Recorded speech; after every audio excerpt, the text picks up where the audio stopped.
My name is Olivia, and I'm 40 years old. I've been married to my husband Michael for 10 years. We used to work together, but now we're in different branches. Michael is responsible at work and well-liked by his team.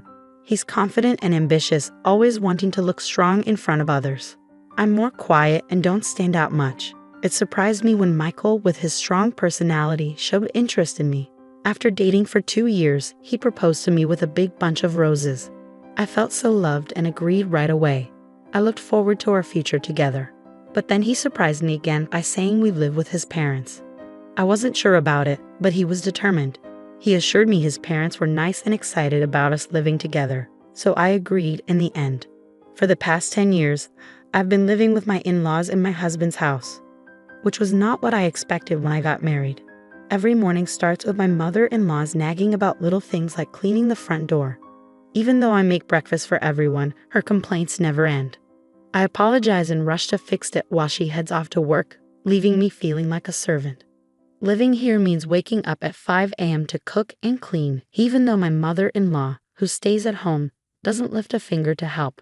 After rushing through chores, I go to work, and when I come back home, it's straight to making dinner. I'm so tired by bedtime that I often fall asleep instantly. This routine leaves me feeling constantly exhausted and stressed. My mother-in-law lounges in the living room, enjoying the breakfast I made, while reminding me to clean properly so the neighbors won't think poorly of her. It's a cycle that never seems to end. Despite everything, my husband never defends me, and my father-in-law ignores the mistreatment, burying himself in his newspaper. Since I moved in with my husband's family, I've endured awful treatment. The stress has caused me to lose a lot of weight, and my period stopped, making it impossible for me to conceive. Despite my mother-in-law being the cause, I get blamed for it. I used to take care of myself and cared about my looks, but now I hardly recognize myself.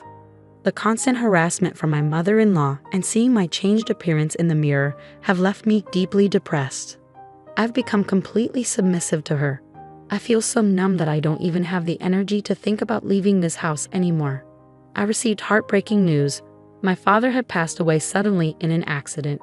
I hadn't visited my family home in a long time because both my husband and mother-in-law would scold me whenever I mentioned wanting to go there.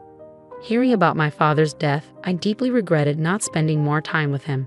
My family home isn't too far, about an hour's drive from my in-laws' place. So I asked my husband and mother-in-law to come to the funeral. I need to go to my father's funeral, I told them. But before I could finish, they coldly replied, "We're not going. Let your family handle it." Their heartlessness stunned me, trembling with anger and grief. All I could manage was to say, "Understood." Many people gathered at my father's funeral. He was self-employed and had many connections, so there were tears all around, showing how loved he was. My mother, whom I hadn't seen in a while, was shocked by how much weight I had lost.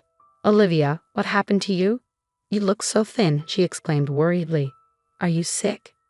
Seeing my worn-out appearance, she burst into tears, fearing she would lose me too. Given her fragile state after my father's death, it wasn't unexpected. "No, Mom, I'm not sick. Please don't worry," I reassured her. I tried to comfort her and took a moment to myself in the waiting room. "If you're not sick, then what's wrong?" My mother's concern prompted me to reflect on my interactions with my husband and mother-in-law. Their lack of comfort or support, even during my father's death, fueled my anger. I decided to confide in my mother about the challenges I face living with my in-laws. Actually, I've been dealing with what feels like bullying from my mother-in-law. It's really taking a toll on me, I admitted, feeling down. My mother's expression turned worried as she looked at me. "I'm glad you're not sick, but this news doesn't ease my mind." "Is that why you haven't been visiting me?" she asked. "Yes," I nodded, confirming her suspicion. My mother handed me a piece of paper and said, "Take a look at this for yourself. Then think carefully about what to do next." When I looked at the paper, I realized it was my father's will. He was always meticulous, so he had prepared one just in case. The will mentioned inheritance. It says I inherit $2 million. I murmured in shock at the large sum. Suddenly, I felt a glimmer of hope. With this, I could build my own house and leave my in-laws' place right away, I thought excitedly. Thanks to the inheritance from my father, things started looking up for me. Back at my in-laws' place, I continued with the household chores as usual. But on days when I had plans, the house tended to get messier since there was no one else to clean up. As I quietly went about my tasks, my mind kept drifting to the $2 million I had inherited. Despite my strained relationship with my mother-in-law, I still wanted to stay with my husband, Michael. So one night after his parents had gone to bed and it was just the two of us, I decided to have an honest conversation about the inheritance and leaving the in-laws' home. There's something I want to talk about, I began, trying to break the silence. Michael looked at me expectantly, waiting for me to continue. Yeah, about my father. Actually, I've come into an inheritance, I said. Of how much? Michael asked. Well, it's $2 million, I replied. Michael's face lit up with excitement. He left you that much. That's generous. But about how to use this money, he trailed off, indicating he wanted to discuss our options. I was about to bring up the main topic, feeling relieved that Michael seemed to be in a good mood. But before I could speak, he suggested something outrageous. We need to transfer that money to my mom's bank account right away, he said. I couldn't believe what I was hearing. It was so absurd that I thought he must be joking. No, why would we do that? The inheritance is mine, so it wouldn't be right to give it to your mom. I laughed, hoping he was just teasing. Michael slammed the table in anger. What are you talking about? A wife's money belongs to her mother-in-law. His words were so absurd that I couldn't believe he was serious. His expression was stern, and it sent a chill down my spine. I'm sorry, but I don't understand what you're saying. All I wanted to do was suggest building a house for us to live together. I tried to explain, but Michael wouldn't let me speak. He insisted on claiming my inheritance for his mother. That night, I couldn't sleep well because of the shock. The next morning, while I was making breakfast, both Michael and my mother-in-law approached me with angry expressions. Olivia, I heard about it. You inherited $2 million, and you said you won't give it to me. Who do you think you are? My mother-in-law exclaimed, adding to my distress. My mother-in-law had already heard of the inheritance from Michael. But I'm the one who inherited it, I protested. Stop arguing and transfer it to my parents' account now. A daughter-in-law's money is our money. Their determination to claim the inheritance by any means was clear. No matter how much I resisted, they continued to blame me. Realizing my resistance was futile, I fell silent. That's when Michael showed me a piece of paper. You're getting carried away because you've come into some money. I'm the one who's been supporting you. If you don't change your attitude, it's divorce, he said, threateningly. The paper turned out to be a divorce form. I've already signed it. Take this and go back to your parents' house. If you apologize properly, I might reconsider the divorce, Michael said, his tone firm. As I received the divorce form with Michael's part fully filled in, memories flooded my mind. I realized that I had never received any financial support in this house. I had been contributing equally to the living expenses, and all the household chores fell on my shoulders. Despite my efforts, they had always treated me poorly. Now they were even attempting to take my father's money. Feeling pressured to give up my father's inheritance if I stayed, being told to leave actually felt like an opportunity. Holding the divorce papers, I realized that the decision about my future was mine to make. I vowed to never surrender my father's legacy, and I made up my mind. After finishing work that day, I returned home. I'm home, welcome back. My mother greeted me with a warm smile. Despite my exhaustion, a home-cooked meal awaited me on the table. It had been so long since I had eaten a meal made by someone else. With each bite of the delicious food, tears of gratitude welled up in my eyes. Did you tell your husband about the inheritance? My mother asked. Yes, and it caused quite a stir, I replied, recounting everything my husband and mother-in-law had said to me. My mother was speechless at the shocking revelation. The inheritance belongs to you, and only you should decide your future. She comforted me gently as I cried. After being cared for at my parents' home for a week, I made the decision to return to my in-laws' house. Well, I'm heading back now. Take care, I said confidently, no longer afraid to face the challenges there. With a renewed sense of strength, I went back to my in-laws' house. Finally back, huh? Have you reflected on your behavior? As soon as I returned to my in-laws' house, my husband and mother-in-law confronted me with stern expressions and crossed arms. Yes, I apologize. Please allow me to stay in this house again. I offered a shallow apology. My mother-in-law's face lit up with anticipation. Well then, hand over the inheritance quickly, she demanded. Actually, the inheritance process is taking longer than expected.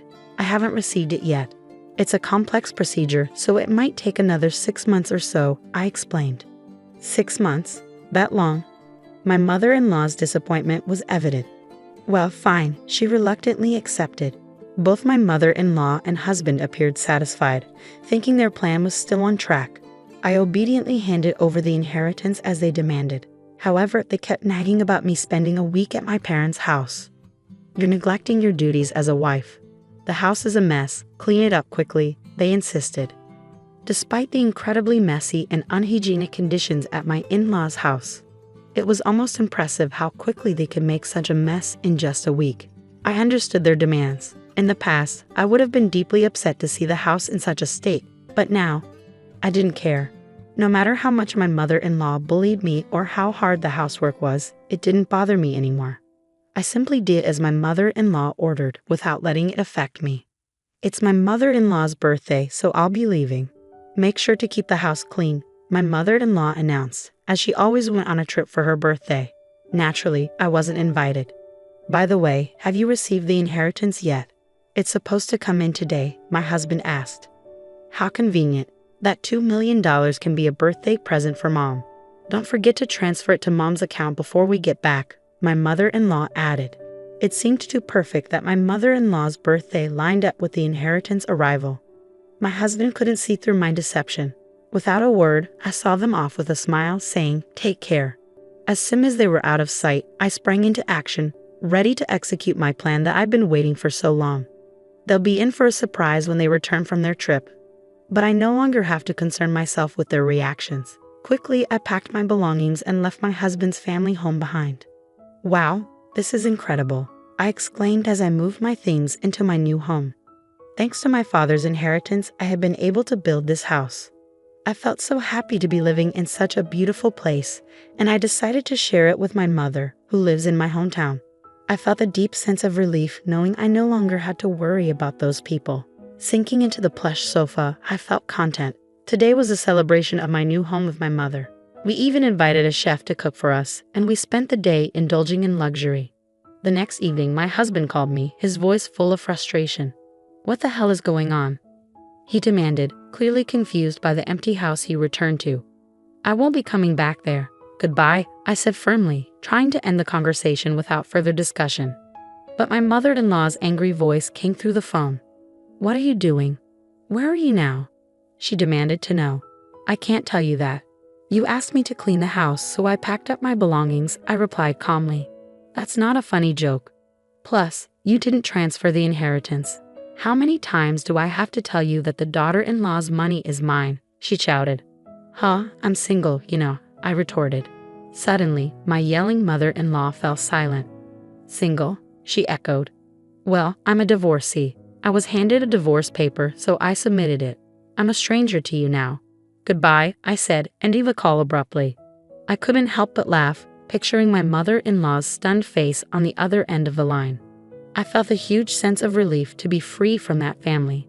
Afterward, I received numerous calls from my ex-husband.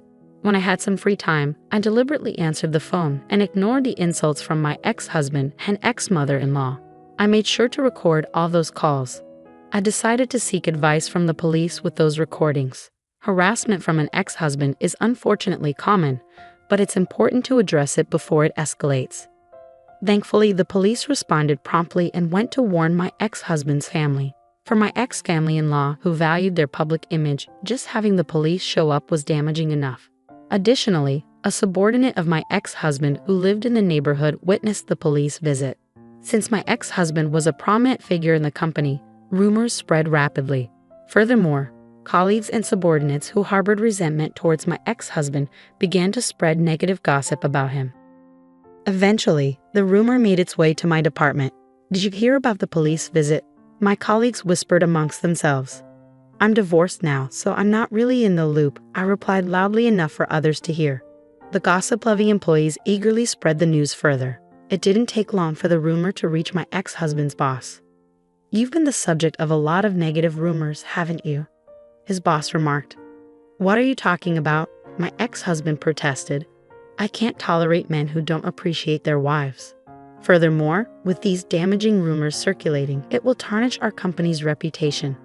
Therefore, I've decided to transfer you, his boss declared. The transfer order issued to my ex-husband was severe. Wait, this place is, my ex-husband began, realizing it was a branch office in the least productive region. There's no entertainment around whatsoever. It's like being on a deserted island. Do you understand what this means? His boss continued. Everything my ex-husband had worked for up to that point crumbled, and there was no hope of advancement in the future. Unable to decline the transfer order, my ex-husband had no choice but to relocate to this rural area. As for my ex-mother-in-law, she was likely shocked by her son's tarnished reputation and the fact that she could no longer live with him. This led her to become reclusive and ultimately develop depression. There were also concerns about dementia, as she frequently caused disturbances at home. My ex-father-in-law now finds himself in the difficult position of caring for his drastically changed wife. Even without blood ties, a daughter-in-law is still a valuable family member, he often remarked. The challenges faced by my former in-laws could be seen as karma for the harassment they inflicted on me. Now, unhappily living with my mother, we've even taken up gardening in our spacious yard. If I had remained in that house, I might never have discovered this wonderful hobby. Embracing this hobby has revitalized me. My body, once worn down by stress, is now healthy again. I'm grateful to have severed ties with my former in-laws and found true happiness.